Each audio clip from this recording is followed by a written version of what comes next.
So good to see you today, Guru Singh. Welcome to the Lifestylist Podcast. There you go. We finally got it done, folks. So I've been going to your classes probably, 6 years or so. And even before I had the podcast, I was like, man, I would really love to sit down with that guy someday and ask him very specific questions, because there's so many things that you've taught in your classes that just blow my mind, but you're in a yoga class, so you can't take notes, but I'm always like, I gotta remember to ask him about that sometime. So here we are, we've scheduled it, we're here. Thank you so much for being here. And you can take notes in the class. As a matter of fact, I see a lot of people taking notes in the class. Oh, do they? Yeah. That's good to know, because I'll hear things and then think, I gotta remember that, but I don't wanna get out of flow and start taking notes, but maybe I will. Yeah. People have their books, their journal books all around them. Yeah, well, that's one thing I've noticed about your classes too over the years. Aside from any other types of yoga, but specifically within the Kundalini community, is there's a heavy element of knowledge sharing and then almost like an equal amount of yoga. Mm-hmm. So whenever I bring people to your class, I'm always like, dude, just be ready to pay attention. This is not like the space out type of Kundalini situation. This is like a download. So I can see why people would definitely want to be recording that. Yogi Bhajan would often say that in order to have an awakening, you have to have an experience. And that experience serves the essence of you. But in order to get the monkey mind to quiet down, you have to give it information. You have to let it have an understanding of what you're doing. And so that's the purpose of the download, is to go, okay, before we do what we do, let's understand why we're going to do what we do. Perfect. Yeah. Yeah, that's awesome. That actually works really well because, especially with Kundalini, which is basically the only yoga I practice these days, I really like to know why we're doing what we're doing, what it does. It's just the way, I guess, all monkey minds work, but the brain. Mind, I definitely can buy into something if I understand the purpose of it. Mm-hmm. The head brain, yeah. Because we've really rebelled over these last couple of generations against that dogma, believe it because it's so. No, I want to believe it because I know how it got to be so. And so my nickname, according to Yogi Bhajan, was Question Singh. Because I would ask him, I was his driver for years, and I would just sit there in the car and just ask him and ask him and ask him all the questions that I like. Yeah. What you're doing today. That's what you didn't even have to have a podcast. I get to do that with so many amazing people just because I have some recording gear that I lug around with me. Yeah. So that's exactly what we're going to really eventually go into here in this conversation, is the how and the why of the yogic practice. But I want to go back and talk a little bit about your beginnings, because you've been doing this for so long. You're, as I understand, a third generation yogi. So that being the case, how the hell did your American ancestors end up in yoga in the first place? Well, it started back in the early part of the 20th century. World War I was coming on, and my mother and her mother and father left England to come to America. And at the same time, my grandfather's sister, or my grand aunt, went the other direction. She went to India and ended up in Calcutta, because everybody was leaving Europe because of the First World War in my family. And so my grand aunt, or as they sometimes say, great aunt, she ended up in Calcutta and met Sri Yukteswar, who was Paramahansa Yogananda's guru. And so she studied with Sri Yukteswar from 1916. She was around for about 3 years, and then she met these people. And then so for the next 3 years, from 1916 to 1919, she studied with that whole group. And in 1919, when Paramahansa Yogananda was being sent to Boston, she was sent with him. No way, that is so crazy. And she served him until his death in 1952 as an assistant, right? And so it was a huge influence on my parents, who were married in 1933 in Seattle. And I was born in 1945, so between her being with Paramahansa Yogananda in 1919 and 1924, they moved to Los Angeles, right? Paramahansa and his team. And then they built self-realization basically out of Southern California. And that was a huge influence on my family. So before I even arrived, this was the major influence. And when I grew up in Seattle, starting in 1945, I was one of the neighborhood weirdos because, you know, you're not of the norm. I can imagine. So then when I met Yogi Bhajan in 1969, it was just a segue. It was just a perfect, you know, fade in, fade out.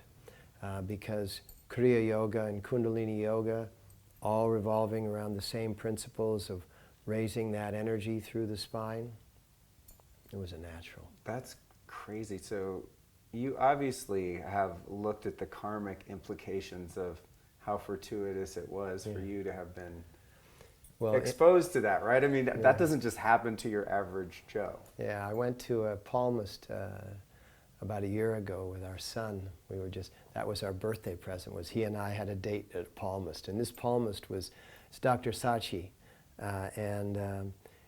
He comes from 400 years of palmistry, passed through his family in South India. And so he looks at our son's hand and he goes, "A monk," right? And he looks at my hand and he goes, "You dropped in early." He says, "You were supposed to be born in 1966. Wow. So I took a quick route, right, and dropped in early to catch some of the family goods. Yeah. I think to have early exposure like that, and it's cool because obviously your kids have been exposed to a really high degree of consciousness from day one. In my situation, I definitely was not raised around much of this, but when I was 8 years old, my mom took me to see Muktananda at an ashram in Oakland. It was maybe 78, 79. I would have been 8 or 9. And that one little spark, I mean, who knows what kind of Shakti was happening in the room that day. Big. But I just remember I loved it. And at that age, the only thing I loved was Star Wars, you know? And it was like, I wanted to go back to the ashram. I loved the experience, and it stuck with me from that point moving forward. Just the look of, you know, ancient texts laying around, and the pillows, and the incense, and the bare feet. And, well, that's what got you hooked on Star Wars too, is because Star Wars was out there in the cosmos, right? And so was this, right? I mean, Star Wars is kind of like the Gita in a sense. You know what I mean? It is. It's the same kind of tale. Our son was born in '77, and he was a huge Star Wars advocate. Yeah. So I feel fortunate to have been given that little intro, that taste where, you know, I always, even though my life took some really strange and dark turns, there was always this yearning toward the East. And I remember getting, when I was about 23, and I was still in the throes of addiction and not in a high place at all, but I was given the book I Am That. And that was another one of those little signposts. Like, I could only read about 3 sentences at a time. Because it was just too dense. But then at the same time I knew there was some truth there. And you could unpack it. Yeah. As you would read 3 and then unpack it. Yeah. And then read 3 and then unpack it. And I still don't even know that it made sense intellectually, but I knew at least at that time that there was something beyond my little limited world, you know. Kotodama. Kotodama is a Japanese word that refers to those kinds of word strings that don't necessarily make intellectual sense, but they're doing a shift in the back of the brain. It's kotodama, where you're reading and you go, okay, I'm full up there. And then you have to unpack it. And it's literally the way in which words, even mantric words that we may not understand, but they're resonating in that way that is bypassing the intellectual guard, right? Because the intellectual guard will try and keep you in your familiar zone, so that you understand, you know, and you're not being led outside of that intellectual zone. Yeah, that's good. So you met Yogi Bhajan in '69. January 10. And here in LA. And I can imagine during that time there was a lot of drugged out hippies and people in music. You know, of course, were in the music industry. What was the climate like at that time? And when he rolled into Los Angeles, was there anyone else like him around? Were there other teachers and gurus and a yoga scene pre-existing that he kind of dipped into? So Swami Satchitananda, Swami Muktananda, they were all in that same area, that same time frame, and Yogi Bhajan. As a matter of fact, we had some good times with Swami Muktananda and Swami Satchitananda, and I got a great story. Oh, please. We were, us. so this was probably in like 1969, 1970, somewhere in that area. And we were at a person's house down in Malibu. There's a picture of Yogi Bhajan at that house giving Swami Satchitananda a foot massage. And it was a good one, you know, it was like deep, like a deep tissue work. And the look on Swami Satchitananda's face in this photograph is he's wincing like this, and Yogi Bhajan is digging in, right? So, you know, we were having an afternoon, and I had been his driver, so that I was there with everybody, and they said, oh, let's have I understand you're a runner, Guru Singh. I understand you can run. And I looked at them like, what's this, a setup? And so they said, let's go down to the beach and we'll have a foot race, they called it. And so Swami Satchitananda, Yogi Bhajan, Swami Muktananda and I will go down to the beach. And we're on the beach. Swami Satchitananda says, okay, because he was the talker at this particular moment. He says, okay, I'll give us a mark to go. So I'm thinking, okay, I'm running against yogis and swamis in their late 30s, early 40s, and I'm 23 years old, and I can run like the wind, but I don't know what their tricks are, so I better just take off, really make it good.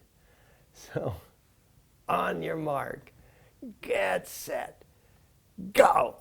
And I just took off running, and there was nothing in my periphery, and I was running, and we had said that we'll run down to a breakwater, a jetty, and then turn around and come back. And so when I got down to that jetty, I turned around and they were all still at the starting line, laughing and pointing at me and laughing. And so I trot back to the starting line, and Yogi Bhajan looks up to me. He says, "You're late. We won." And so that was what the nature of the times at their level when they came in to the United States at that time and space. And I was one of those who went through the 60s drug-free. I had been a yogi since birth. Drugs were not my need. I had died at the age of 20 in a hospital, spent a minute and 45 seconds with no heartbeat, no breath. Had a phenomenal experience. So yoga all my life, lead up to a death experience, move out from that, go through my time in Mexico that followed that, that's all written in a book that I wrote called Buried Treasures, and then come into meeting the yogi, right, Yogi Bhajan, and the whole scene. And Yogi Bhajan's primary goal was to give people, through Kundalini Yoga, as he was teaching it, an opportunity to get that same sensation of fulfillment and meaning without the need for some substance. And to get the same capacity to shield yourself from all the bombardment of you know, the noise that's constantly around us without the need for some nerve deadening substance. It was a powerful time, and he would take people, send them out here, San Francisco, Phoenix, Tucson, Dallas, Philadelphia, Amsterdam, you know, people, and I'm sitting around going, thinking, okay, I'm next. He's going to send me someplace. Okay, I'm next. And I mean, I had a recording contract with Warner Brothers, but I wasn't interested in getting back into the music right now. I was interested in this. And so I would ask him one day, I said, so when are you going to send me out? He said, never. He said, you're staying right here. And I said, oh God, you really? You know, I have to stay here? And he said, I've been here ever since, you know. I mean, we travel the world, but this has been our base. When he sent people out, would he send them out to start Yeah. ashrams and yoga centers and Absolutely. things like that? So they were sort of missionaries for the cause, so to speak. Yeah, well, you know, people go through 9-month teacher training programs. The teacher training program back then was that you'd been coming to class for a month or two, and he'd say, okay, chant Ong Namo Gurudev Namo, go to Tucson, open up a yoga center. Wow. And it was like divine guidance, you know. Right. Yeah. So, God, there's so many things to unpack there. Like during the course of that story and those couple stories, I'm like, there's 20 things in each one that I could go into. But I want to back up to, just because I have a personal vested interest in the Muktananda story. I mean, it's not every day you meet someone that's like, oh, Muktananda, I used to hang out with him. Yeah. I interviewed John Gray, and he had spent a lot of time with him as well. And I'm like, tell me stories, tell me stories. So I want to indulge myself, but at the same time, you know, keep the audience in mind. You know, and I wanted to talk definitely about Yogi Bhajan in this capacity, but with Muktananda and these different guys that were around, I mean, did you witness things that were otherworldly, those little sort of guru sleights of hand that pique the interest and get us on board with the deeper message that was there? Yeah, and that all started years earlier for me in my death experience and then my subsequent journey into the Copper Canyons of Mexico and lived with a shamanic culture that was also drug-free, right? They were not into any of the psychotropics. They were into initiations, or should we say rites of passage that were very natural and very, very compelling. And I saw a lot of what I call magic. Right? There's the logical world from which we get the word law, and it's about everything that is definable, predictable, understandable, perceivable. That's the world of 3- and 4-dimensional logic. And the magic, like conception of a child. I mean, obviously we can see it through, you know, through high-powered microscopes and all of that, but we can't view it with our senses. And how does it happen? How does this happen? How does that happen? And how does foretelling the moments happen? How does that deep intuitive capacity to know exactly what's going to happen before it happens? How does it work for you to ask a question and get the answer as you're halfway through the question, because the person that you're asking the question of is of such a universal mind's consciousness that they don't need you to completely verbalize everything? How does it happen when you walk up to someone and you're going to ask a question, you haven't even asked it yet, that they give you the answer and then kind of turn away with kind of a smirk on their face because they know that that's what's happening? And think of Sri Yukteswar and Paramahansa Yogananda, where Sri Yukteswar could bilocate, could be in more than one location at the same time, could move his body faster than a body can move. So many of these really, really magical capacities. Yeah. And that's exactly what you, your crew, myself, and everybody that we are of like mind and like heart with are going to need to be doing now at this moment in history, because this is not the time for a great iconic leader. This is the time for great iconic mastery amongst millions. Part of what I was always asking Yogi Bhajan about was, you know, why this, why that, why the other thing, like you do in interviews. And people like Swami Muktananda, Swami Satchitananda, and Yogi Bhajan, you know, they had this blessing of, and Osho, right? They all had this blessing of universal capacity, universal awareness, of the brain-mind connection, the brain mind, the universal mind, and the individual brain being connected in a much larger bandwidth than the normal everyday activity requires. Everything that they taught, whether it's Swami Muktananda, Swami Satchitananda, Yogi Bhajan, Bhagwan Sri Rajneesh, who then became Osho after his passing, everything that they were teaching was to create that, to muster up that capacity in the student. They weren't here to be known as great. They were here to create great. And that's what this time requires, is that we, and that's why they would only do that very slightly. You know, they would only demonstrate that magic, as you say, to really capture your attention. And then they'd look the other way and you'd say, "Whoa, did I just witness?" And they go, "Oh, no. And you'd go, "Whoa," right? That's funny. Because what they didn't want you to do, they didn't want you to become like this, right? Just glued to them as this capacity, but to be glued to your higher self Right. as the way. Right. No, it's so you don't get trapped in the curiosity of the ego, like, Yeah. oh yeah, show me tricks, Well, show me tricks. Yeah, I would say the curiosity of the mindless ego, because ego is a word that is misunderstood and misused. Ego is the glue that holds soul and body, and so the larger your ego, the more soulful you can work. Wow, interesting. But what happens is So, that case in point, someone like a Yogi Bhajan who has Yeah. a really huge personality. huge and personality. just- He would say, I have a massive ego, meaning him. He would say he had a massive ego. And he'd say, ego is what ego does. It's just like money. Money is what money does. Money can be the root of all evil, or it can make the blessings for the world. Feed the poor, house the homeless.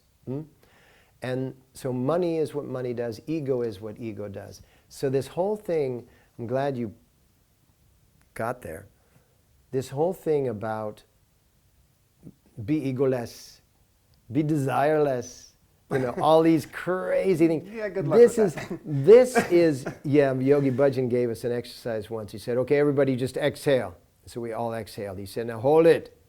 And we all held it. He says, are you feeling some desire? Right? You cannot be desireless. You cannot be egoless, because you have to hold soul and body. And for holding soul and body and doing something really outstanding is important. What I refer to all of those sayings as is the emperor's languaging. And I'm not referring to any individual or form of individuality. But the language of the emperor's realm is the language of subjugation. You want to subjugate the masses so that you can assume that role of being in charge of the masses. The emperor's position. Not in the future. I mean, we're just experiencing out in the world today, we're experiencing on all continents just really, really corrupt leadership. I mean, everywhere. It holds to the fact that in the Kali Yuga, it is said that truth is what you convince someone of. Right? Wow. And so what is happening in today's world is the doublespeak That's interesting. of 1984, right? Yeah. The book 1984 and the whole idea of doublespeak. And so the emperor Is doublespeak where what's being stated is actually the inverse of truth? It's like everything's almost a mirror of... It's like Richard Pryor once said in a joke, are you going to believe my words or your lying eyes? Right. Yeah. Or as the propagandist once said, that you say something and repeat it often enough, it becomes a truth. And so, yeah, we have an opportunity with these great lives that have gone before us, such as Swami Muktananda and Yogi Bhajan, Swami Satchitananda, Bhagwan Sri Rajneesh, etc., Prabhupada, to practice all of these different forms and really master them and achieve that sleight of hand, but not get sucked into getting infatuated by that capacity of knowing what is to be, because you want to just act as if it's part of life. Really, a human being should be very magical as well as very logical, so that they're not completely absorbed in the magic and they can't function in the world. Yeah, yeah. Got to be able to function and levitate. Well, I think that's what's interesting, going back to those gurus, is the ones that really had an impact seem to be able to walk between both worlds. Here they have these seemingly otherworldly capacities, but at the same time, you know, you got Yogi Bhajan driving around in a really nice car, Osho having a bunch of cars, you know. They all still had their humanity and shortcomings, but it seems like if they wanted to, they could have just somewhat permanently lived in this ethereal high space, but it's almost like they interacted with the people that were a little bit further back on the trail, just in order to bring them all forward, as you said, to create more teachers, you know? Yeah. Forward scouts, right? But I mean, yeah, imagine the amount of, for me, it's like, oh my God, the amount of sort of discipline it would take to not be using my powers for evil or for attention or power. You know, power. For the self, yeah. Yeah. And that's why this path is so powerful. This path that we're all on, whatever path, whatever form we're in, right? Whatever form of yoga, whatever form of meditation, whatever form we're in, is so powerful because it doesn't actually ever allow us to gain those powers before we're ready to use them benevolently. Right. Yeah, because it's weird. You don't see gurus on the TV manifesting vibhuti out of their hand. And, you know, it's like, even when I was younger and I first heard these stories, I thought, well, how come they're not on Oprah, like showing everyone miracles? And it's like, it's almost like you're not given that power unless you are able to be a responsible steward of it, you know? Exactly. And you use the power not to show, but you use that power to enable people to see. Because if you're just there to show, then they're going to become enamored. But if you use that power, rather than showing them, enabling them to see much more, hear much more, feel and sense much more, by giving them a discipline, by giving them a practice, personal daily practice. Yeah, and I think as the daily practice sort of uncovers each of our abilities to use some of those, what are even sometimes seem supernatural powers, it's the practice that keeps you sort of following the breadcrumb trail. Like I'll have days where everything is just so mystical and I'm hearing someone's thoughts before they verbalize them and all those things, but then the next day I'm brought back down to earth because I got a parking ticket or some human, you know, earth level thing happened, and I'm like, and I sink back into more of, you know, the base nature. So it's like, it seems in my life, the discipline of all of these practices like Kundalini, it's like I get just enough to keep me going, to know that there's more to go for, but never so much that I forget kind of where I came from. You know, there's this balancing interplay between me and God that's sort of like, you know, lets me go as far as I'm able to, but not so far out that I lose my shit. Speaking of parking ticket that you just mentioned, one time I had driven to some place with Yogi Bhajan in the car, and we parked, and we did what we did, and when we came back, there was a parking ticket on the car. And Yogi Bhajan picked up the parking ticket, and he sat there and he read it, and he looked at me and he said, "It's been a little more expensive today." And he was good with that. Yeah. And I said, you know, that was the most beautiful reaction to a parking ticket that I've ever seen. He said, mastery is responding to a good phone call and a parking ticket with the same enthusiasm.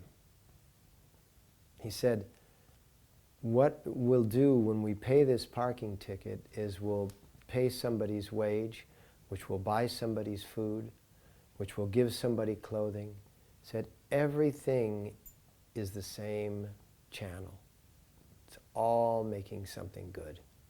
That's awesome. That's Isn't a great that great? story. Yeah. Isn't that great? I mean, that's when the spiritual, how much spiritual attainment one has been able to be graced with is like how you handle those things. Like for me, I'm always trying to keep balance when something quote unquote good happens and I get my way and what I willed to happen happened, and not get so elated and excited that I have to come down later. Or on the other end of it, to get in the parking ticket and keeping that experience right-sized. I've had the experience where I freaked out and kicked my car because I had a ticket. Then I've had years ago, thankfully not recently. But then there's other times I go, okay, this is a piece of paper with some ink on it that is supposed to tell something to my mind, and my mind can look at it in so many different ways. It's got these things we call numbers that don't mean anything. The only meaning is what we assign to them. Oh, that points to some digital numerical code on a master computer somewhere at Chase in Des Moines, Iowa, that says I have this much amount of money, which doesn't actually exist. There's no gold behind it. And you can start going down the rabbit hole and make so much meaning out of a parking ticket when all that happened was someone put a tree on a piece of glass and metal that I think I own, but I don't actually own.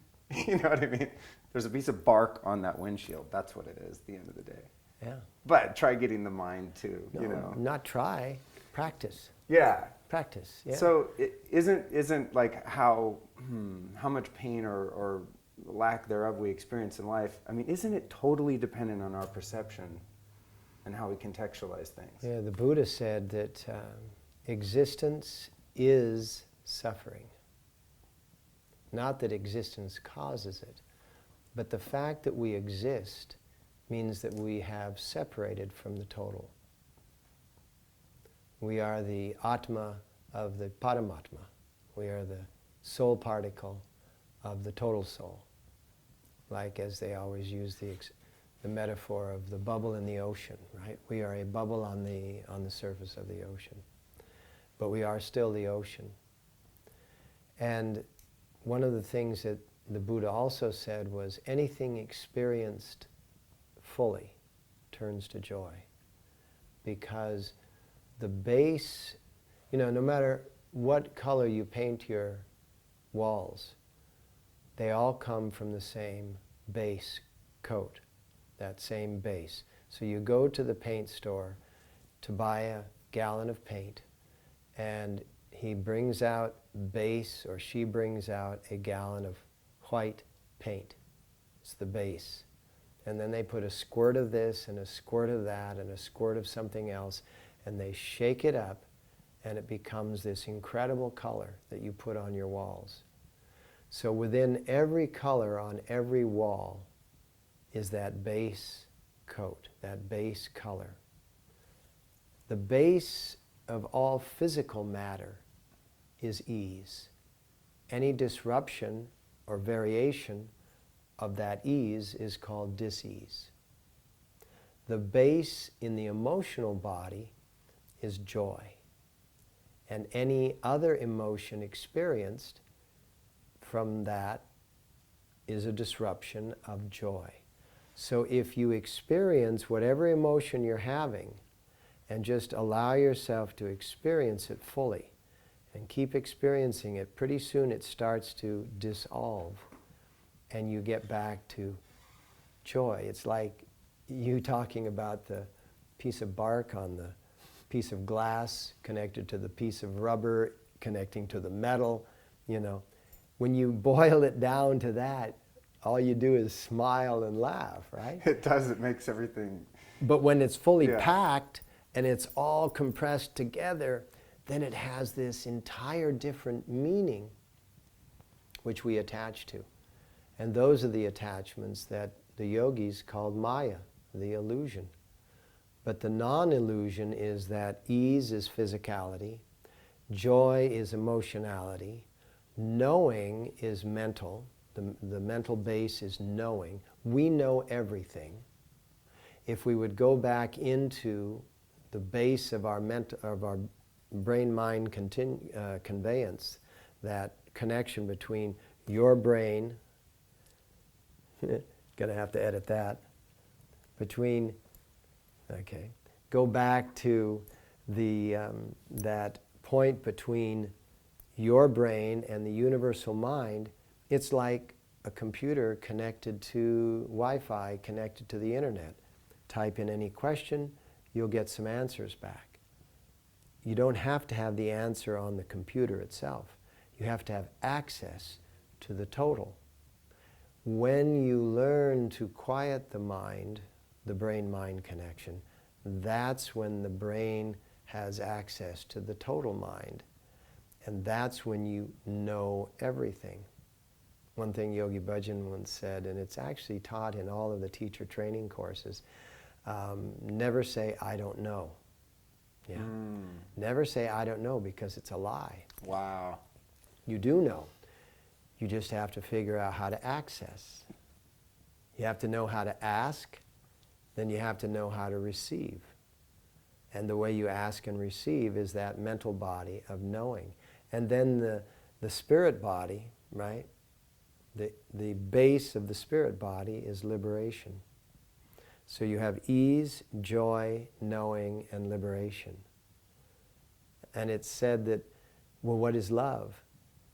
Well, love is the ocean in which all the ease, joy, knowing, and liberation exists. So the ease, joy, knowing, and liberation is your physicality, your emotionality, your mentality, and your spirituality existing within an ocean of love.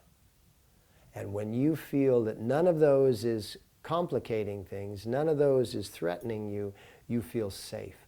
When you feel safe, you experience love. And that's why you meet somebody who just completely flips your world, and you don't feel any physical, abnormalities, you don't feel any emotional nonsense, you don't feel any mental questioning, you don't feel any spiritual upset. You go, wow, I think I'm falling in love with you. But what they've done is they've just made you feel safe. Right. Yeah. I remember my wife, and you meet somebody and you have one of those moments, right? And the first time I ever saw her, by the way, we never dated, we just got married, right? The first time, I heard that. Yeah. Yeah. Wasn't that under direction of Yogi Bhajan or something? First time I saw her was at a winter solstice, and I go, whoa. And about 30 minutes later, Yogi Bhajan calls me over and says, Guru Singh, how old are you? And I said, I'm 30. And he says, you're getting too old to be a bachelor. Have you noticed someone recently? See? Interesting. Right? What you just asked. He said the sleight of hand, the magic way, knowing without knowing, right? And all that. Yeah, he tuned in and he goes, oh, Guru Singh is walking over there. He just noticed somebody about 30 minutes ago. That all that information comes through, right? And if you know what to do with it, then you can use it. So I want to go back to something you were talking about earlier. It relates to this, but it's how we can frame what we call ego, because I think there was so much value in that I spent so many years in my early spiritual pursuit, like trying to, I even used to use the term, I got to smash the ego. It's always like fighting that, and the whole paradigm of sin within religion. And what's really been helpful to me, and I'd love to get your perspective on for the listeners, is to, over the years, I've really just made friends with what I consider to be ego. And it does things, and I almost pat it on the head. Oh, good job, good job. Yeah. It's trying to protect me. It's like, it has the right idea, and its intentions are survival, which does serve my highest good. Yeah. So it's like I've actually more embraced ego in a sense, and not trying to consider it as bad or evil, but also become aware enough of it so that it doesn't motivate all of my thoughts and deeds. Yeah. Does that make sense from your standpoint, or how would you further contextualize ego in a way that is, useful and surmountable to some degree? Ego is in every moment. And as I was saying before, ego is what ego does. So if in a moment you're having a thought about how you're going to approach a circumstance, your ego is giving you that capacity to have that thought and to approach that circumstance. Now, if you approach it in a reduced fashion, right, you're going to approach it in a very, what I would call timid way, but what some people call a respectful way, right? You approach with a very, oh, you know, no. That can be considered, according to one opinion, to be appropriate. To another opinion, it's like, come on, get into yourself, right? Well, that's why I call the whole mandate behind be egoless, be desireless, you know. It's meaningless. Because we need people like yourself, the people that are here on this, in this moment, my wife, our children, our grandchildren, your loves, all of our associates, all of the people around them, all of the people around them. We need to be standing up in a fully present way and strong ego. Not one that is defiant of other ways, one that is understanding of other ways, but still standing up. You know, you cannot offend somebody by being nothing, or you cannot offend them by being everything, including them, in helping them, in assisting them, in being with them, in supporting them, in embracing them. It's just, which one of those are you going to be? The one that is the perceived appropriate nature for ego to not be overwhelming, or the one that is continuously overwhelming and through mistakes, because you're going to make a lot of mistakes when you start entering into that full presence. You're going to make a fool of yourself, you're going to make a jerk of yourself, you're going to make people upset with you. You know, I remember a person with a sign on their desk says, please don't, what was it? Please excuse me, God's not finished. You know? Please excuse me, God's not finished. And you've got to be... I need a t-shirt of that I wear every day. Yeah, because when you are going to step into your full self, when you are going to employ your ego for good, you're going to make mistakes. You're going to upset people. But you have to be able to forgive yourself when you upset people and forgive them for being upset. But you have to keep up, and you have to keep doing what you're doing and being who you're being. I'll tell you, what you do, going around and interviewing people that have knowledge, that have wisdom, asking them questions, if you didn't have some form of a positive ego with a negative questioning bent, you wouldn't be able to do this. So you have to be able to have a positive ego, a negative ego, and a neutral ego in order to do what you do. Because otherwise, you're silent. The airwaves that would have been filled with good information from your questioning and your observing and all of that would be silent. And nobody would be gaining the benefit of any of that. So ego is so essential, and you've got to build it and build it and build it, and we've got to be willing to make mistakes. We have a school that we reward mistakes as well as we reward correct. Because if you make a mistake, it means you attempted something that you didn't know how to do, and that's courageous. Yeah. Yeah, I think from my mistakes I've learned more yes. than my wins, really. Absolutely. I always think of a little baby when they learn how to walk. Mm-hmm. They learn how to walk from falling on their ass over and over again. And every time I try to do something new, like a romantic relationship or a new business venture, and I meet resistance that appears on the surface to be failure. Mm-hmm. On the other side of that discomfort is like, aha, now I know how not to do it. Mm-hmm. It's like the Edison thing, right? Oh, how did you fail so many Mm-hmm. times and keep pushing on? I said, what? I never failed. I succeeded in whatever it was 10,000 times of how you don't build a light bulb. Yeah. Yeah. Yeah. But again, it goes back to that contextualizing things and framing things in a certain way. Yeah. Because I could go out and do what I'm doing and also start to think that I'm, leaving the ego unattended. I could start to take on the identity of being a personality or being popular or having such and such amount of followers or whatever. So it's like the ego's got to be involved in helping to motivate me to do what I'm doing. But it also has to be kind of, kept in its place. Is that a way you would? How would you frame that? Everything that you said was absolutely spot on, except for keeping it in its place. Okay. When you engage trust and accountability, what you get in return is a trusting accountability. Now, you may gain some things before that full trust and accountability, which are things kind of going off the rails, but if you really engage trust and accountability, then what ends up happening is you get surrounded by that same frequency.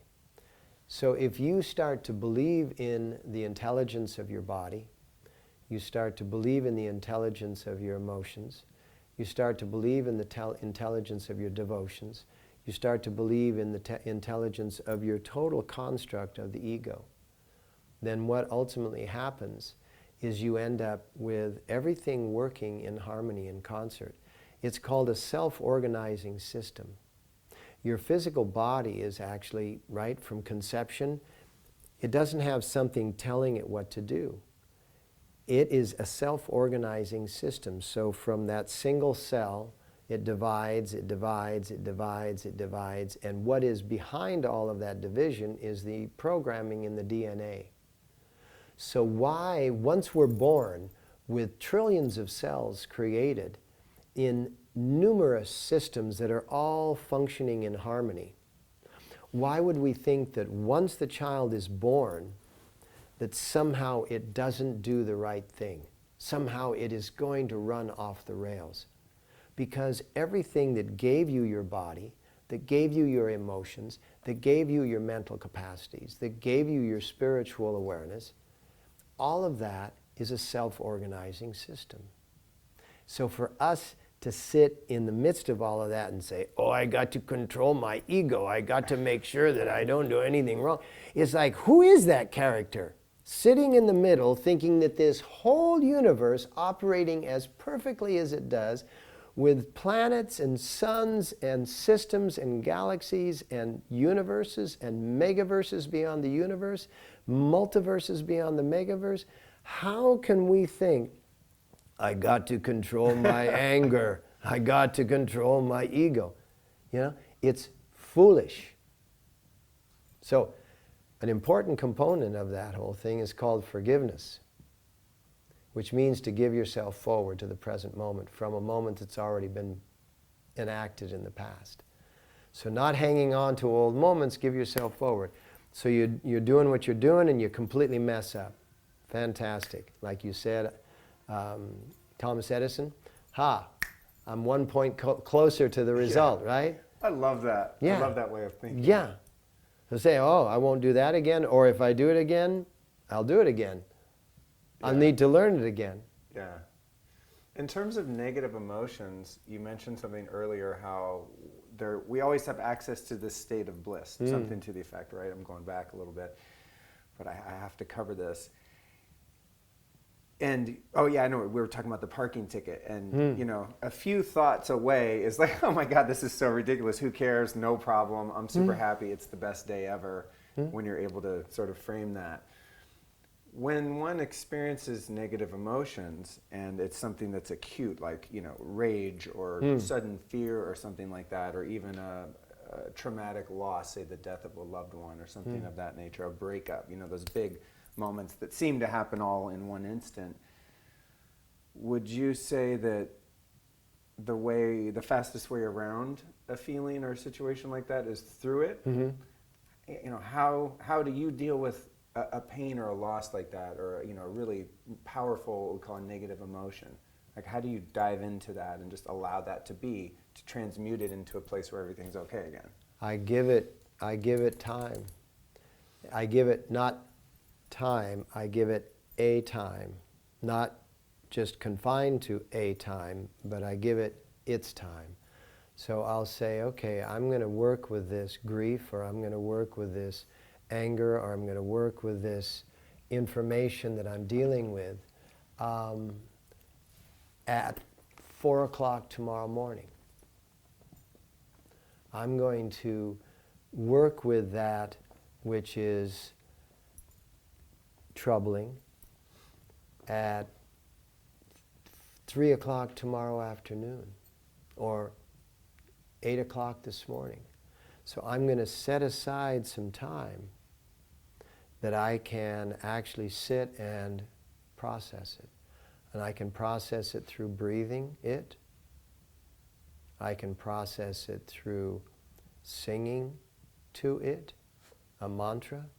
I can process it through, if I'm feeling it in my body, I can stretch into it. I can do yoga asanas to enable me to embrace it physically. And I can really, or go to the ocean, someplace that has a big structure, a mountaintop or an ocean, a forest, and I can rage. If I'm dealing with rage, then I should express that rage, but not express it in a setting where it's going to have repercussions, because I can express an emotion that's dealing with something else in a setting that is quite innocent of that emotion, and all of a sudden I've engaged this setting now, and I have to now deal with the repercussions of that. So one of the things that I learned actually as a young yogi, 5-year-old, 8-year-old, 10-year-old, because being a young yogi, you actually have to put up with a lot of opposition. Nobody understood who I was. So I had a lot of to deal with. One time I came home crying. I must have been 7 or 8. My mom says, "What's going on?" I said, "Nobody will play with me anymore." The neighborhood basketball hoop, right? "Nobody will play with me anymore. They say I'm a heathen." "A heathen," she says.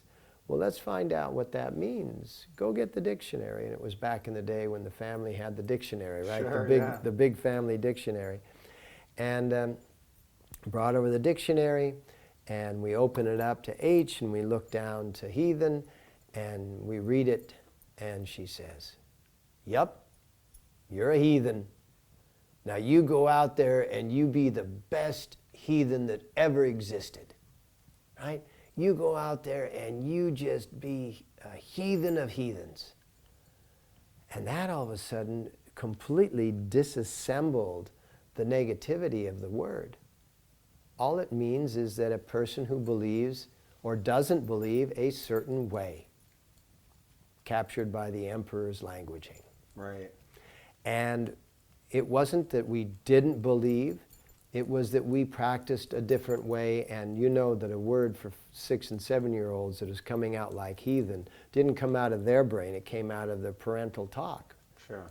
So she knew that, but she didn't have any problem with that. Why should she build a problem into her life because the neighbors are having a problem with what our lives were? And so she taught me that incredible, take it on. Take it on. When somebody says, "You're full of yourself," you're really being full of yourself, go, "Thank you for noticing." Right? Just be full of yourself. And then pretty soon, if you keep up long enough, they'll come up and say, "Yeah, I like being around you because I can be full of myself," right? And you will attract those that are attracted to who you are. Awesome, man. I love that. So, when you had this near-death experience, what happened in the in-between time? Well, I could create the short answer and say, everybody's going to have to read the book. But I won't.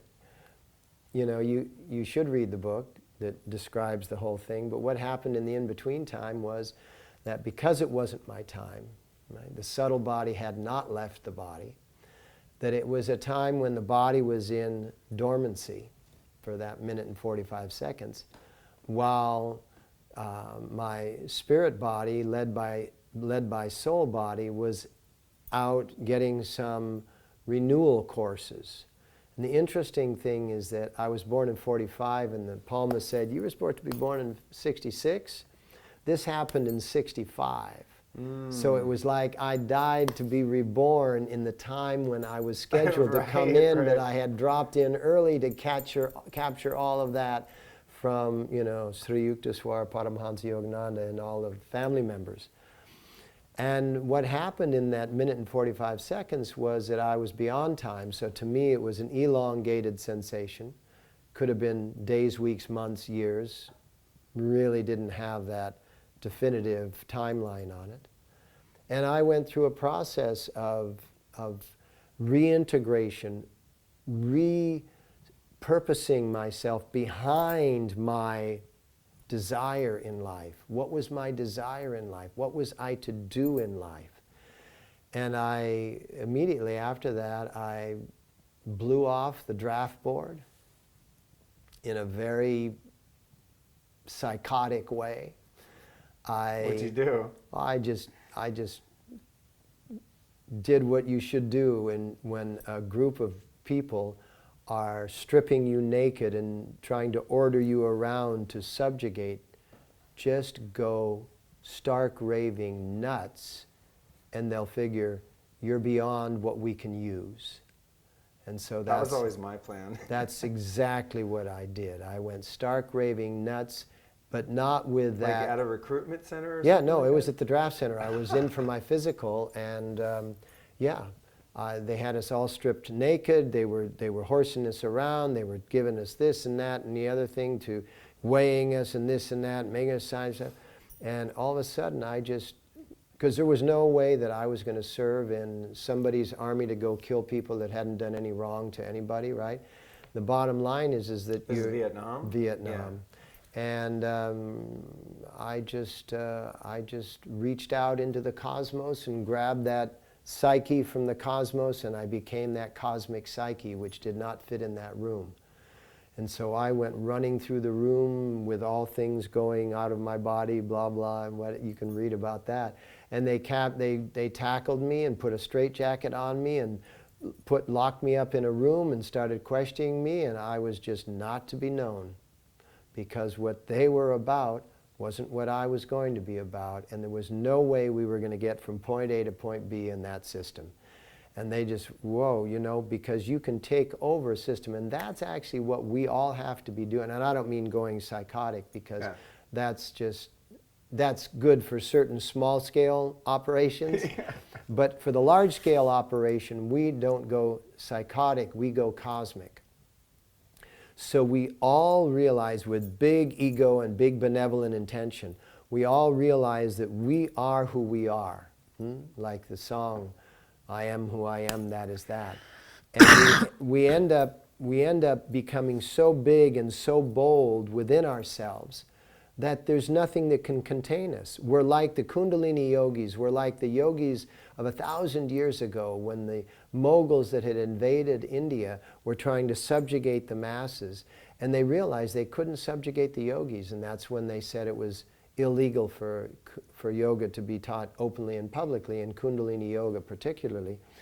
And that's why it was called dangerous, because it was you could get put in jail, you could be executed, all of those things. But what we have to do is we have to all become that really stellar self. Take your ego, put it into gear, rise inside yourself. That's what Swami Muktananda did to bring him out of India to teach all the people. That's what Yogi Bhajan did to bring him out of India to teach. Swami Satchitananda, Bhagwan Sri Rajneesh, or Osho, right? Everyone that ever came, you, for doing what you do on your podcasting, everyone that ever came into themselves and realized, I have a mission that's larger than just sustaining life. I have a mission in this life. And that's what we have to do. And that's what I did in that moment, because there was no way that I was gonna do their bidding for them. Yeah, it's hard for me to imagine you running through the jungle with a machine Oh, yeah. gun. No, and lighting fire to villages that you don't even know the people in. There's an old saying, what if they threw a war and no one showed up? Right. What if we just all said, Can you imagine? And that's what we can do. We can be the big to the way things seem, and the big aha to the way we know things are. When you did that with the draft evasion, which I love that technique, and it's what I always envisioned if there were a draft, and also what I've done incrementally at various times with jury duty. Is a written back, and it's been a long time, knock on wood, but back in the day I would write like a crazy letter, that just said a bunch of really offensive, weird stuff, and then lo and behold, they never threw me on a jury. I don't think I'm the right guy for that job. I have another calling. So speaking of your calling, at what point were you given your spiritual name and told that, hey, it's your turn now to carry the torch and this message? My spiritual name came in 1969 through Yogi Bhajan. And when I decided that I was a master, it was my obligation to be masterful.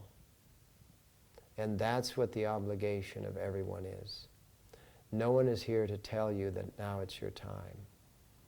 It's your time to tell yourself now it's your time. And when you determine that now it's my time to carry the torch, my time to be the master, my time to be the Messiah. Let's use some big words, some big trademarked words, right?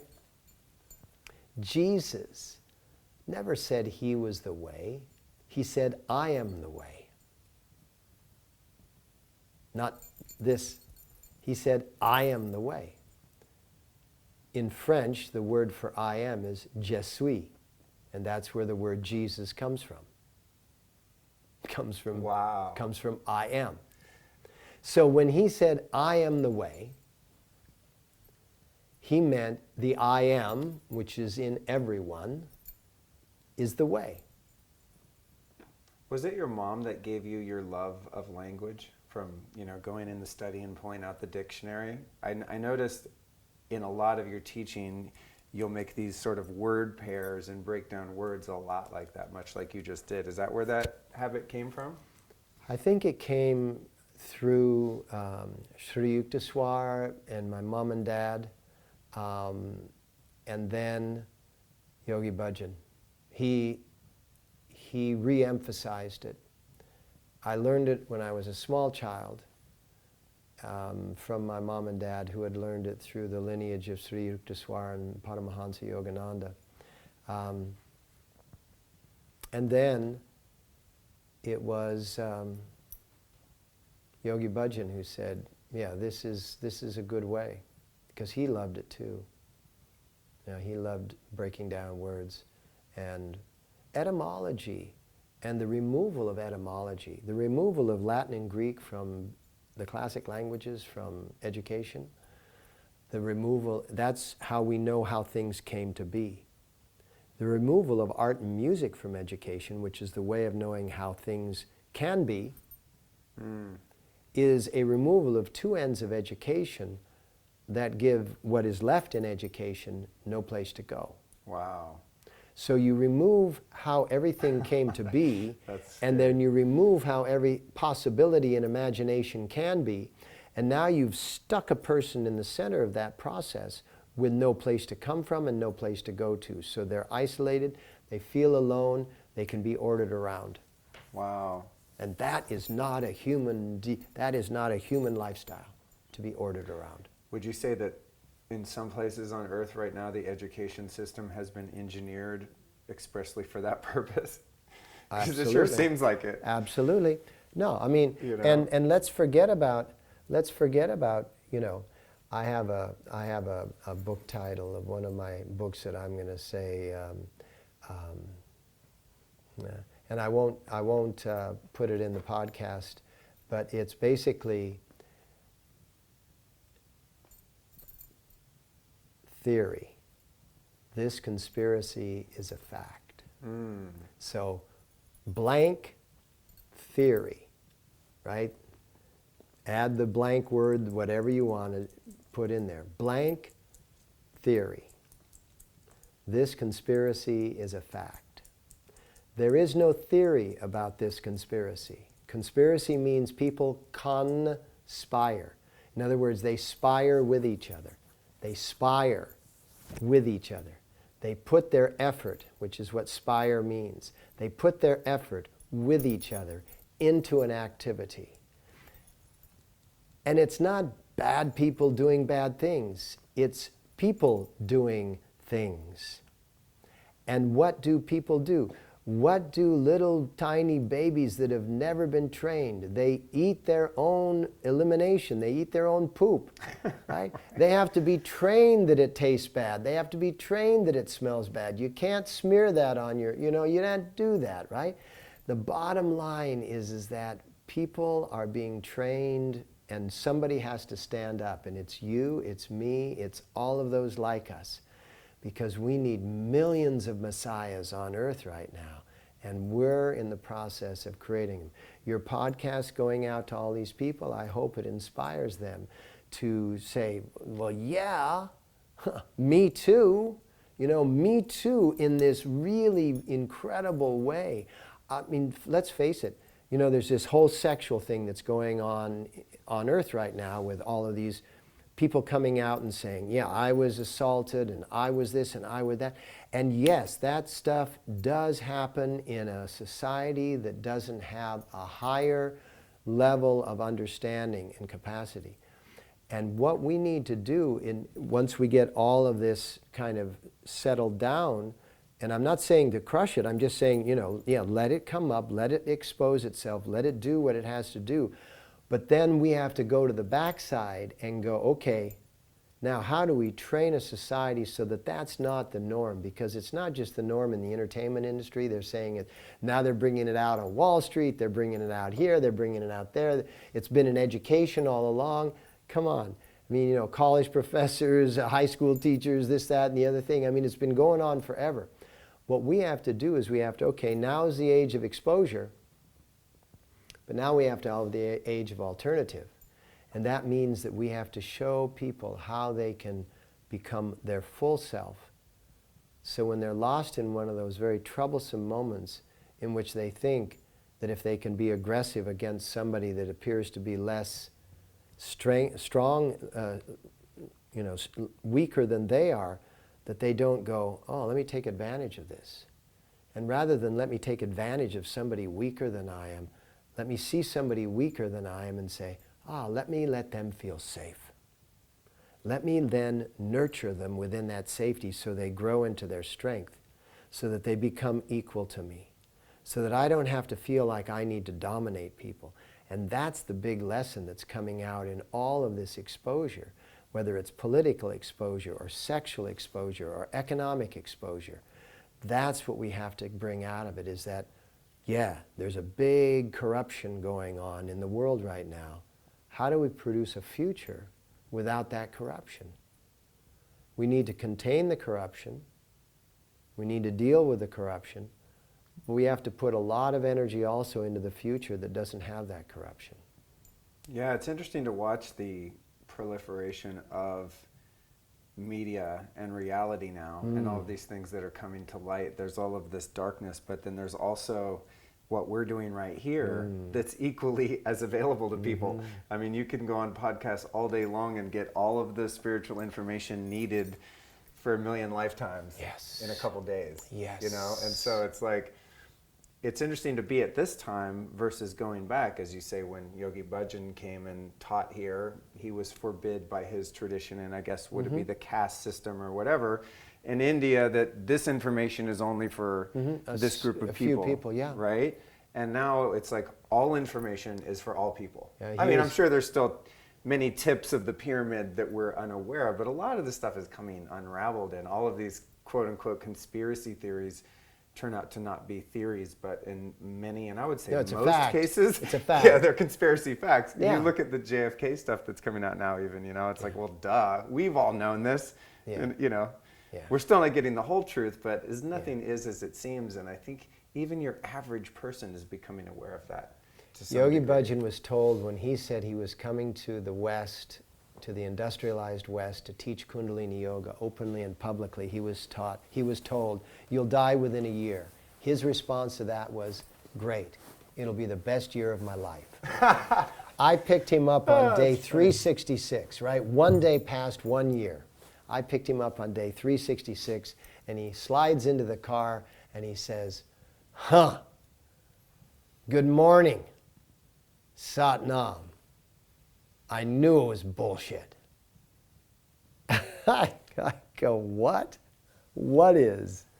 And he said, I was told I'd die in a year. I'm 1 day past a year. Right? Yes, this is our opportunity to not listen to that false requirement of humility. The way you're humble is to be your full self and then take care of others. Not to be humble, I am just nothing. Oh, I am just nothing. You know, the old metaphor of being humble, you know, where you're, I am less than, I am less than. No way. No, you are the greatest thing that ever existed, and everyone else is equal to you. That. Can you imagine having a child and having that child going around, I am nothing, I am nothing. You'd go to your child and you'd say, come on, step it up, right? That's, if there is such a thing as a mother, father of the cosmos, right? That's what it is asking of us. Step it up. Be your greatest self. Be offensive and then excuse yourself and figure out ways of doing the same thing without offending. Oh, that's funny. Yeah?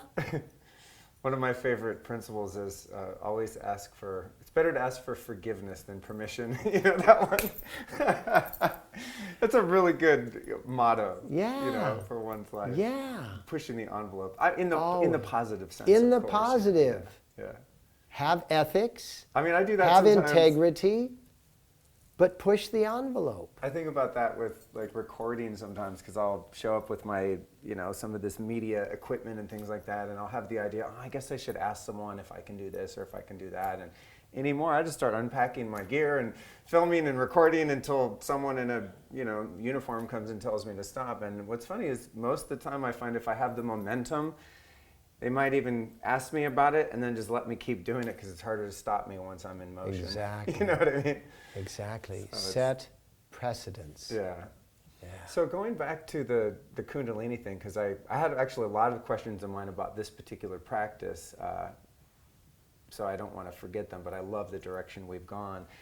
But it sort of segues into what we're saying about there's this rather what seems to me an esoteric teaching, yogically speaking, that is relatively narrow in the scope of most yogic traditions. Like Kundalini Yoga seems to me as sort of set apart in its own little thing. There's different mantras and languaging and styles of dress, and it's all community and everything, at least in America, is quite different than some of the other yogas that might all kind of blend together, So what's the story on the origins of this particular practice, and was Yogi Bhajan kind of the first and only guy to bring it over here?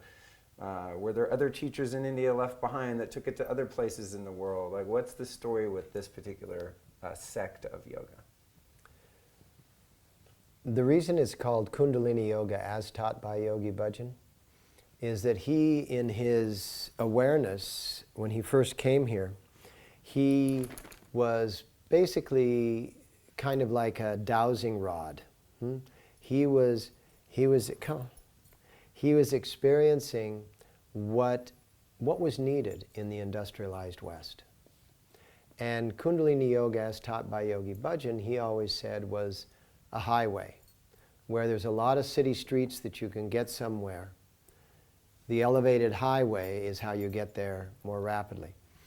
And he also said that it was a way that you could not need to be a renunciate, not need to remove yourself from your daily activities, that you could actually find that same enlightened awareness while holding down a job, having a family, having responsibilities, that it was that capacity to get there more rapidly or get there through all of everything else you're doing so that you didn't have to spend all that time in seclusion, so to speak.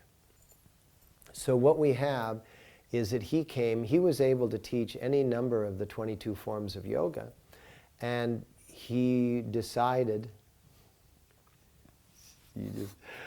she's just going for he's going for your water there. That's funny. Yeah, those of you listening I was just toying with different places of putting my glass of water so his puppy didn't drink out of it. And she got to it. She's smart. It's all you, babe. It's all you. All right, she got right to it. So he then sensed what was going to be an important way of working. And one of those important ways of working was to build into these strong kriyas, these strong techniques, the ones that would build your electromagnetic field, that would connect your nervous system to be able to withstand the assault of the times, right? The digital times, as he was talking about it. And how to build your immune system to withstand these times, how to build your circulatory, your respiratory system to withstand these times, and to bring it to a place where you can live in this really, really corrupt world. And I don't say that in a derogatory, I'm saying that in an observatory way, right? But there's a lot of corruption in the world that is just coming into place because we're polluting the waters, we're polluting the airs, we're polluting the earths, we're doing all of these, we're cutting down the forests, we're doing so much in our consumptive way. And he said that he realized that he had to, from his vast knowledge of all different forms of yoga, bring together those pieces that are going to be really important for life on earth in the 21st century, in the late 20th and 21st century and going forward. And that's what created this Kundalini Yoga as taught by Yogi Bhajan. Is it a narrower form? It includes all forms. You know, when we're at places where there's large gatherings, summer solstice, lightning in a bottle, Satnam Fest, all of these different places in which there's a large gathering. Some of the yogis that fascinate me the most are the ones that are into their hatha practice after sadhana, into their Iyengar practice, into their Ashtanga practice. And I do that with them, you know, because I love all of that. It was how I was raised, to really love all of. Yogananda had a church of all religions, right? It was a way of moving forward.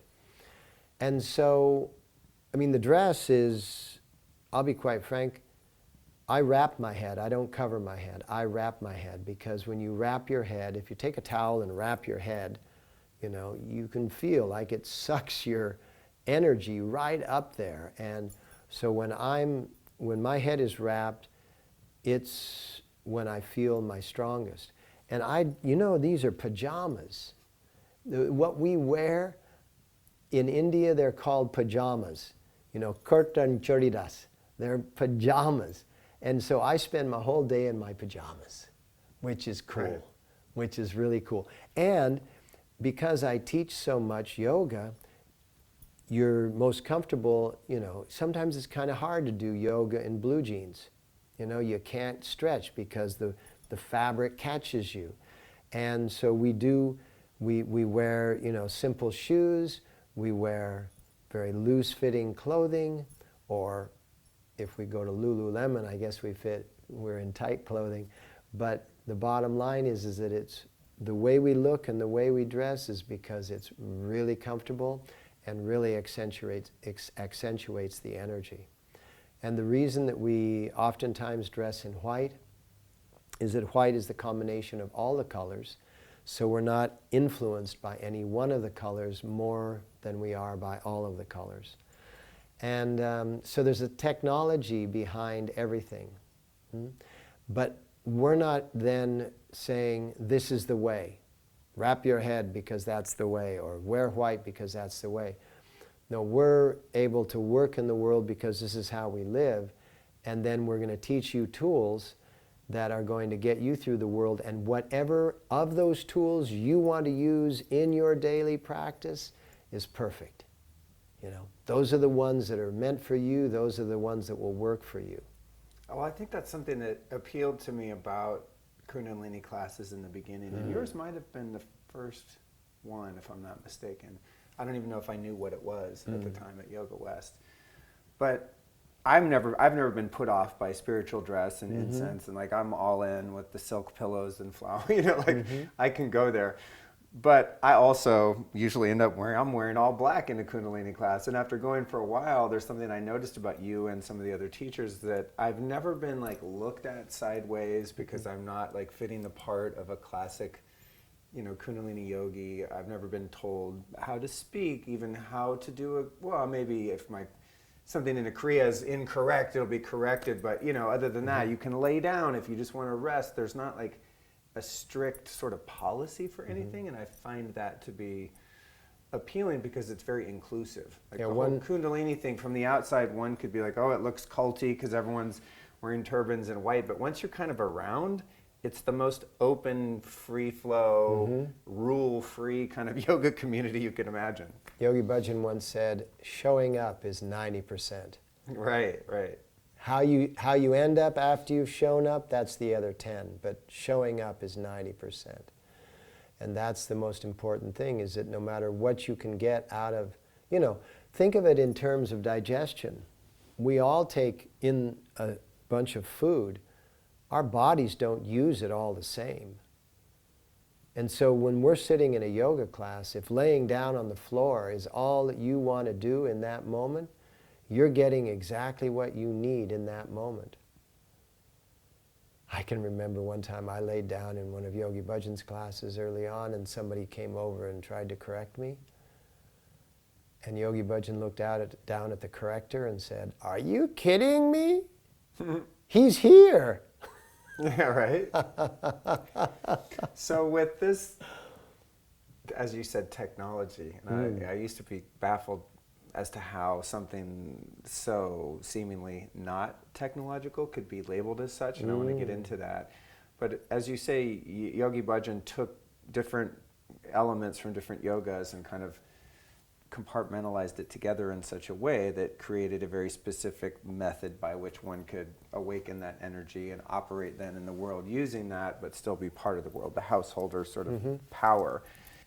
How much of that stuff do you think that he just intuited and kind of made up? You know, like if you take a Kundalini class and it's just a repeat of something that was recorded that Yogi Bhajan taught, one thing I've noticed is you'll never have the same class twice. And almost every class I've ever done, there's some sort of movement or breathing or mantra that I've never heard of or seen before. It seems like there's an endless supply of teaching. So how much of that did he just kind of come up with, and how much do you think he retained that had been handed down through the traditions? All of it was retained from tradition, but it was his life from the age of birth, but, you know, really until he was cognitive. Till the age of 38 when he arrived in this country. And what we ended up with was, I think, 12,000 recordings, either video or audio, you know, which means that we have a lot of material to work with. And when you access the Library of Teachings, which is, you know, free to access at KRI.org, you can find countless kriyas, mantras, asanas, classes that he taught. So you could go for a long time without repeating. I've noticed that. I've noticed that. So you think that just in the course of his 38 years before he came here, he managed to pick up different things, and then... Well, it was an intense 38 years. Right. You know, it was intense, concentrated study. And then when he would come up with his classes, how much forethought do you think went into that? Would he write out, you know, a class beforehand, or just make it up? Well, it wasn't a case of making it up, but it was a case of setting it up. Because he would come into the class just like I come into the class, which I learned from his from him doing it. And you have a theme. Mm. And then underneath that theme, you have some key points that you want to make sure you hit. So he would do it without notes. I always come into class with notes. I never necessarily look at those notes, but they're there. Like my notes right here. And you haven't looked at them very often. No, I check down a couple times so I don't get pissed at myself afterward for skipping something, but yeah. And so main theme, some subpoints, and then stories that fill in between. And that main theme is going to be connected to the Kriya of the class. And the subpoints are going to be connected to parts of the class, maybe the mantra, maybe the meditation, maybe the mudra. And then you go from there. And the difference between an instructor and a master teacher would be that the instructor would take exactly what he did and said and just recite it to the class, which is fine for those circumstances in which that is appropriate. And then a master teacher is one who will take all of what is going on, maybe in the world today, in the subject matter of the class, and weave them together so people can see how this theme, these subtopics, this Kriya, this meditation fit into the way things are going on in the world. Do you ever walk into class, as I said earlier, for those listening that haven't experienced this, a lot of your class, maybe the first half of it or so, is just sharing knowledge. So I'll notice you'll have a theme, or you'll even have those diagrams that you draw. And when you get going down a rabbit hole, I mean, like, you have to hang on to your seat to be able to stay with you. It's like, it gets heavy. Do you ever walk into class and just not have anything come up, where you're just like, shit, I can't talk, or I'm having a bad day, or just... the flow feels stuck, it doesn't feel natural or authentic? Or do you ever sort of get stumped as a teacher when you come into a class? No? You just manage to stay out of the way of yourself and just kind of, whatever's going to happen, happens? Yeah, because my routine is in getting to class, whether I'm driving or being driven, is to begin to tune in to the amount of people that are going to come to class. And by really just sort of sensing who's coming to class, right? Not by name or by face, but just the sense of people coming to a yoga center for the purpose of good, for the purpose to make their life better. And by leaving myself open to that, then with the theme that I've chosen and the set that I've chosen for the class, that fill that goes in between those markers will really come in. And I'll have people coming up to me all the time after class saying, wow, I really needed this. Wow, was this all about me? Yeah. Because what happens is when you leave yourself open to that kind of guidance, then you tune in to that which is in the room. And whether it's in the inflection of your voice or the words that you're using, people feel a connection. And it's not a presentation, it's a presence. And we're all in the presence of that presence. It's like this, back and forth between you and me. We're orbiting the points that you wanted, and then we're moving off into, free form. And then one thing will lead to another thing, and then we'll get back to the point of, and we were talking about ego, or something else. And that's the freedom that is required to really be masterful. Yeah. It seems like you draw from different areas of research and knowledge. You'll talk about things in class that seem to be based in neuroscience, or you'll mention another teacher other than Yogi Bhajan. What are some of the other things that have been really useful in shaping your worldview and your teachings? Everything that you said. So all of the sciences, whether it's earth science and geology, medical science, neurological, physics, astrophysics, astronomy, astrology, all of those things. Hatha yoga, Iyengar, Ashtanga, Kundalini, the Buddha, Jesus, Osho, Swami Muktananda, Swami Satchitananda, Yogi Bhajan. I just love the wealth of the spirit and excellent physical sciences, the spirit sciences and the excellent physical sciences. So it's biology, it's botany, it's, I'll pull out, just boom, and that'll lead to, a fact here, and that'll lead to a study that took place over here, and that'll lead to,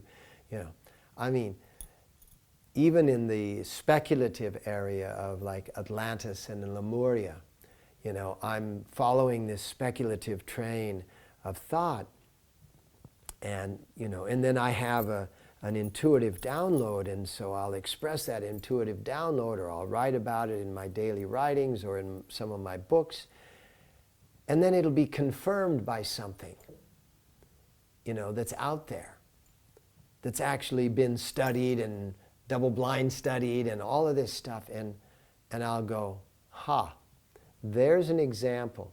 I went with my thoughts, I went with my sensations. I could have doubted them. I could have said, well, let me not communicate this until it's really, really certain that it's true. And I don't mean that I'm, blowing smoke, and because I'm not woo-woo, I think you've recognized that I don't go into this woo-woo state. I go into a state that tries to lock some things together, and I explain the metaphysical or the deep spirit-based with some physical realities, so that's how we can get through to having an understanding to reach out to the misunderstanding, so that we can get a little sense that it might be understandable.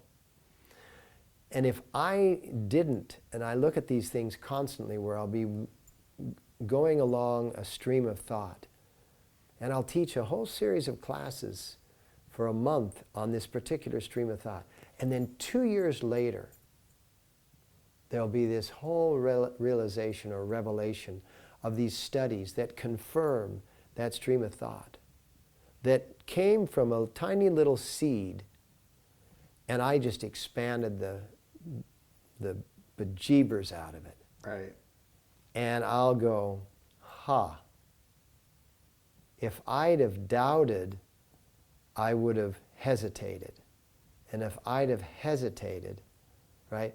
Those who hesitate are lost. If I'd have hesitated, all of the people that gained that knowledge back there 2 years ago wouldn't have gotten where they are today. And now here's this confirmation.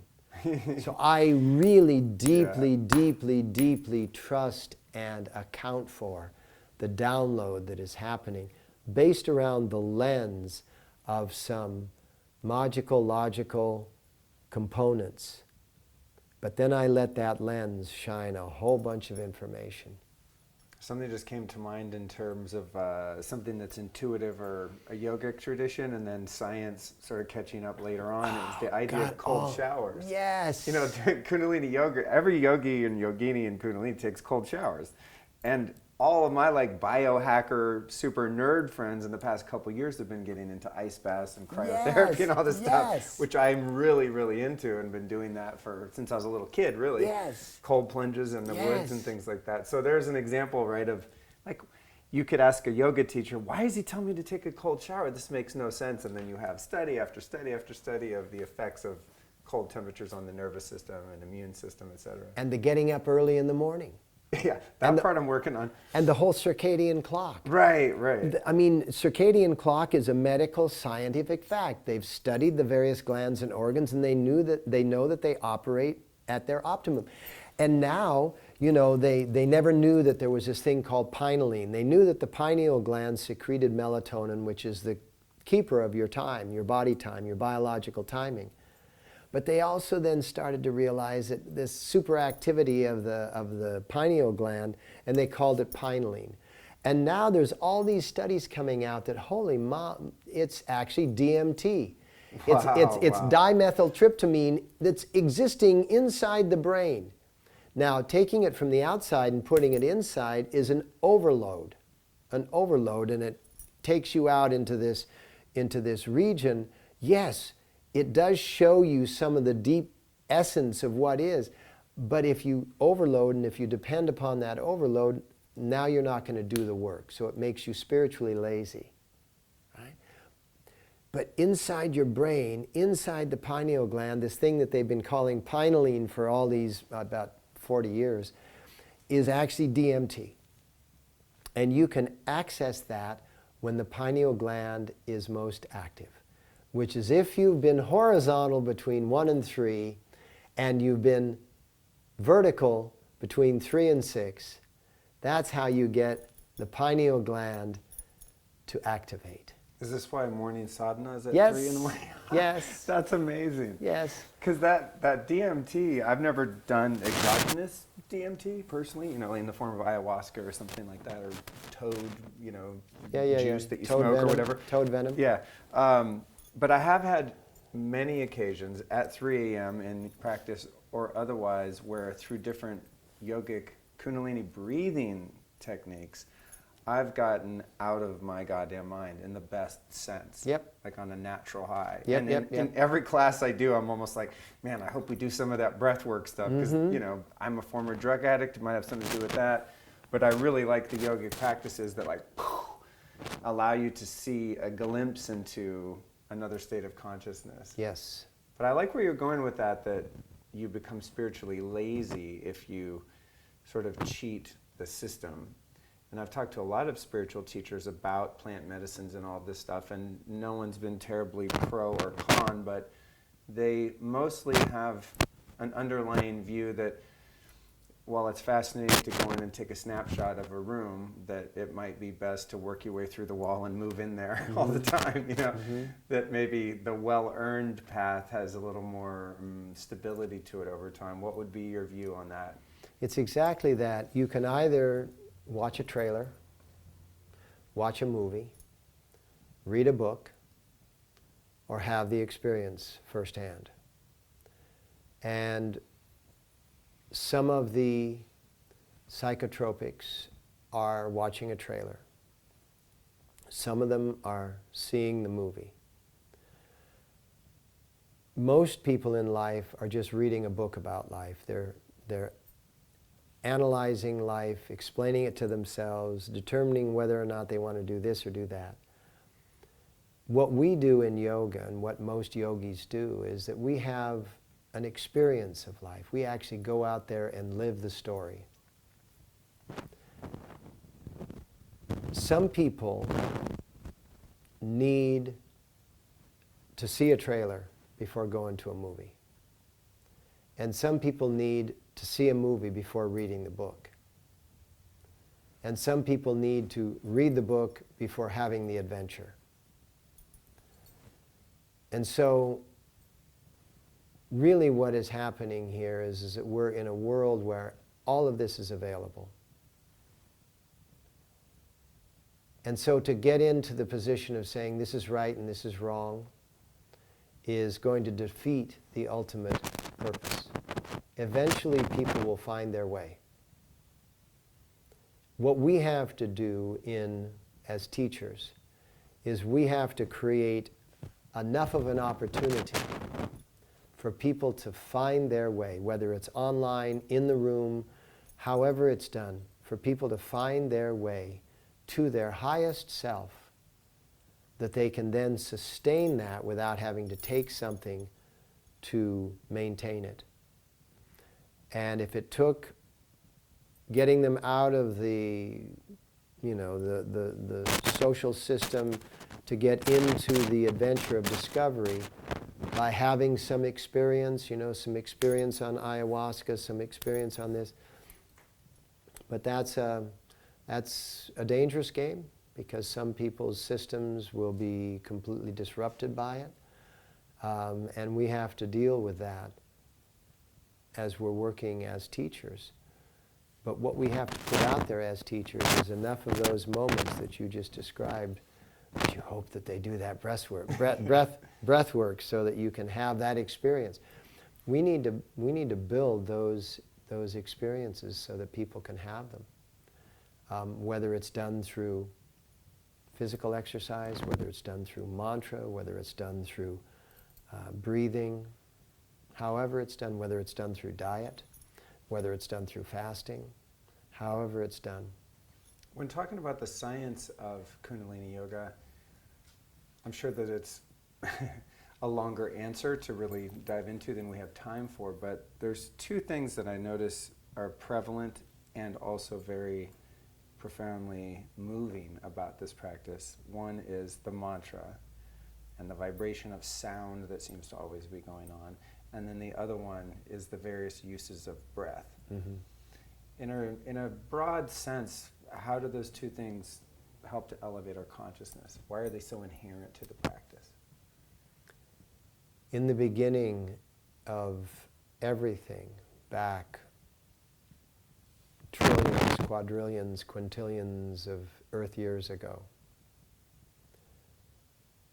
it was just a vibration that got the whole thing rolling. And it was a vibration from what we don't know. And that's actually what in Zen Buddhism is known as, that is what is, right? That which we cannot know. What got the whole thing rolling. But every vibration is a sound. And so all of the mantras are mimicry of that sound. And just like we know that if you go to a doctor and they want to look down your throat, they say ah, because that opens up the throat. Well, it not only opens up the throat, but it opens up the eustachian tubes, which go then into the inner ear. Well, then we understand that in the inner ear, there is your awareness of your entire physical body. But it's also that awareness that is beyond, just beyond your physical body. So now you start to have a feeling that's beyond your physical body. So as you're and literally as you walk through time and space, you're in the inner ear, you're actually listening to the air molecules that are squishing so that you don't stub your foot, that you always know that the curb is there, lift it this far. The stairs are there, lift and go up the stairs. Everything, you know that that glass is there, you reach out and you grab it and you drink your water. And everything is not just, like robotic movement. You have this incredible capacity to know. She just realized there's another glass around that she can deal with. Oh, you are just... If anybody wanted to learn determination, they should just study you. You're the great teacher of determination. I love when dogs are a part of the show. Oh, yeah. It's the best. Even though the people listening can't get the experience, they get the effect of it. Oh, that's good. Yeah. And so the inner ear. The inner ear. Okay. And so when you're chanting, you're affecting the inner ear. You're actually clearing it. With these long, sustained sounds and tones, you're clearing that inner ear. You're also clearing the reticular formation, which is the medulla and the pons of your primitive brain, which is at the very base of your brain. So chanting and the vibration of chanting is like those original sounds come to inside your body. So you're mimicking those original sounds inside your body, affecting the inner ear, affecting the reticular formation, affecting the hypothalamus in the top of your mouth, just above the top of your mouth, which then affects the pituitary, which then affects the pineal. All of these things happening with ek,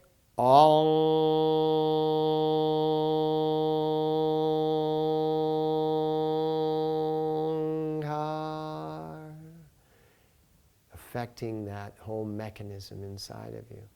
And the breath, the breath is phenomenal. Just the movement of the diaphragm moves the sutures in your skull. It's like the fascia that's connected in the diaphragm wraps up around your head and adheres to your skull. and makes a so you start to do deep breathing, all of a sudden your skull starts breathing. So microscopically, but that breath of the skull starts to move the cerebral spinal fluid. When that fluid starts to move, all of the crystals around your brain, the nanocrystals in the fluid around your brain, and then down your spine, right? And all of a sudden they start to align. So the movement of the diaphragm is moving the cranium, is moving the cerebral spinal fluid, is aligning the nanocrystals, and then the Kundalini, which is a light force, starts to shine up through that crystalline form. Whew. Breath. Dude, Breath. that is such a great, simple yet profound explanation of that process. That's it. And as you're describing it, it's like I go, yeah, I know that feeling. Exactly, and you know it because you know it. It's that hint in the background of your psyche. Yeah. And you go, and it's like one of those aha moments, yeah. Well, it's and like, you go, yeah. yeah, yeah. It's like when we very first started this conversation, which seems like 4 hours ago, I think we're an hour and a half now, is that that's that first thing that you are aware of, right? Is that there's something moving within. And then because it's novel, we want to understand intellectually what that is. So the novelty in me, the childlike curiosity is like, tell us all how the science works, even though I don't really need to be convinced. Yeah. My higher self has already had the experience of walking into class in a certain state of being, going through this process, doing certain breathing, certain mantras, etc., coming out and going, wow, I'm living in a different universe after an hour and a half doing this stuff. Exactly. It just works. So I like both sides, but I like the experience of just doing it, feeling the experiential realness of it, but then I also like to kind of know how it works because it almost like makes the buy-in even stronger. It does. In those moments where I might be doubting in the middle of a 31-minute Kriya, like, oh my God, why am I doing this? This is so stupid. It's so uncomfortable. To remember there's a payoff and there's a science and there's a logic to the stuff, even though sometimes it seems kind of wacky and out there. And getting that experience and having that adventure is the reason why Yogi Bhajan produced this system out of all of what he could have brought in to teach. This is the system that he felt was applicable to the late 20th and the 21st century. And you gotta, I actually know that this mic will pick up, particularly the leveler mic, because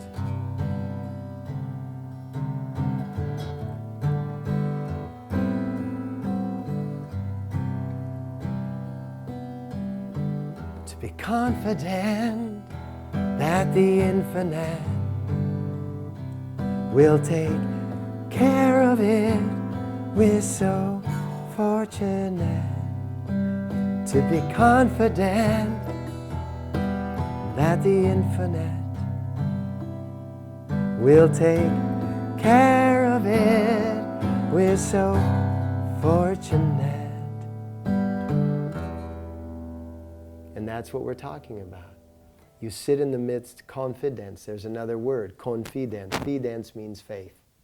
Con means with. Confidence, with faith. With faith that the infinite, the cosmic everything, will take care of it. We're so fortunate. And then you go, well, yeah, of course that's the way it is. Thanks for picking up the guitar, dude. That's a great way to bring this wonderful conversation to a close. And I think we've actually, of course, when I get in my car, I'll be like, oh, there was 5 more things. But I feel like we've given the audience a really nice package with a nice bow on it that says, here, this is this teaching at this point in time. So thank you for that. Yay. Yeah. In closing, who have been, obviously you've mentioned a couple of them, so maybe if you can think of a couple teachings or teachers in your life that we might be able to look to gain further insight and inspiration? Yogi Bhajan, and all of the wealth, the treasure of teachings. The story of Sri Yukteswar in both Autobiography of a Yogi and The Second Coming by Paramahansa. Osho was a master of words. Bhagwan Sri Rajneesh, master of words. And then just in the practices themselves, in addition, I'll say that the interpretation of the Patanjali Sutras is probably, in my opinion, best depicted in Swami Satchitananda's version of the sutras of Patanjali's. And Maharishi Mahesh Yogi has the 40 aspects of the human soul connection. If you can dig up a copy of those.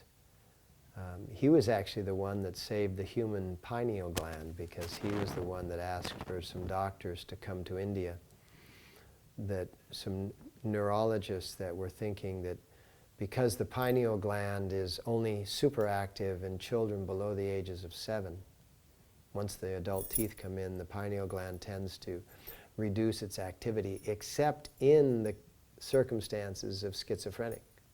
Really? And What? so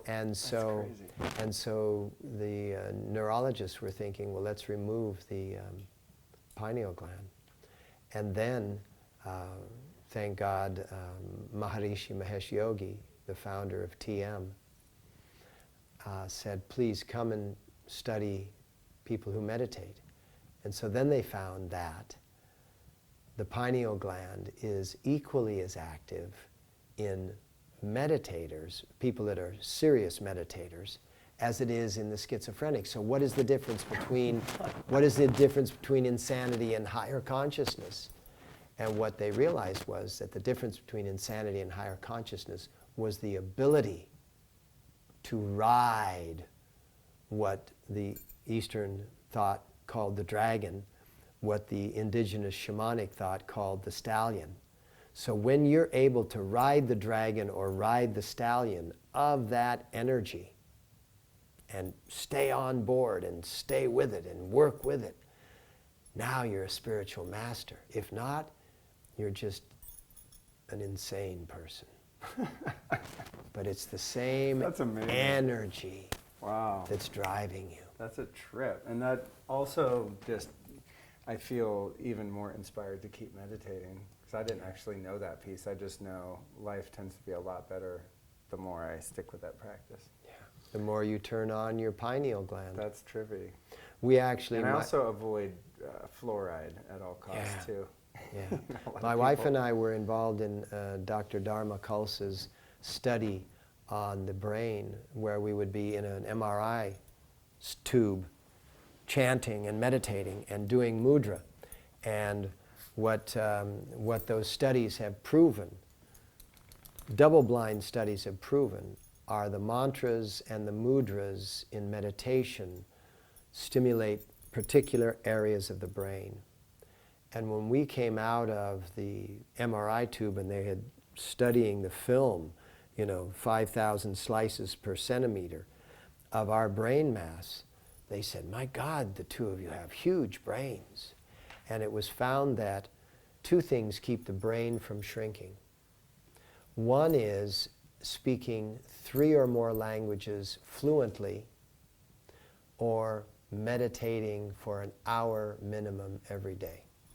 And that will keep your brain active and fully expanded. Wow. I'm glad you mentioned the last one, because I was like, yeah, I kind of lost. I had Spanish pretty good, and then at one point added Portuguese to a decent degree. And I'm like, oh man, no, please, I don't want to go back to language. Meditating I can do though. There you go.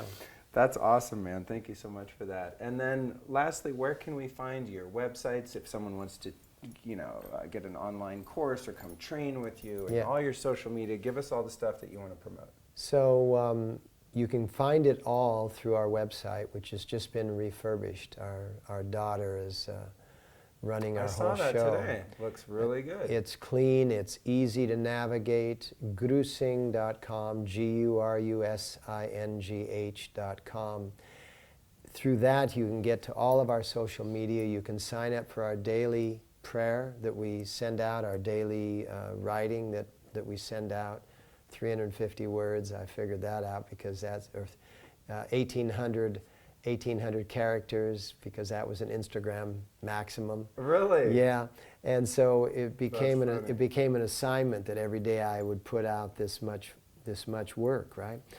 And we're starting up on November 17th. We're starting up a sadhana practice, online sadhana practice, which we will flip every cycle of the moon. We'll introduce a new one. So we introduce it on the new moon, and then the next new moon we'll introduce another one. The first one is about confidence. Develop your confidence. Develop your faith is basically what it is. And so there's a kriya, meditation, breathing, relaxation, a guided relaxation. So that's there. We have many classes there. We have many guided meditations there. And we have our whole schedule of teaching when we're teaching in person. So awesome. There you go. Awesome, man. Well, sitting here with you has made me want to get into practice right now. Like, I need to go to a class today. Good. So I've been out of town for a couple weeks and fell ill, and was like, I was in Aspen at a yoga festival, and I Cool. couldn't do yoga. I was just like, So yeah, it's giving me the hunger. So thank you so much for your time today, and Good to have you with us. Seeing you. I look forward to it.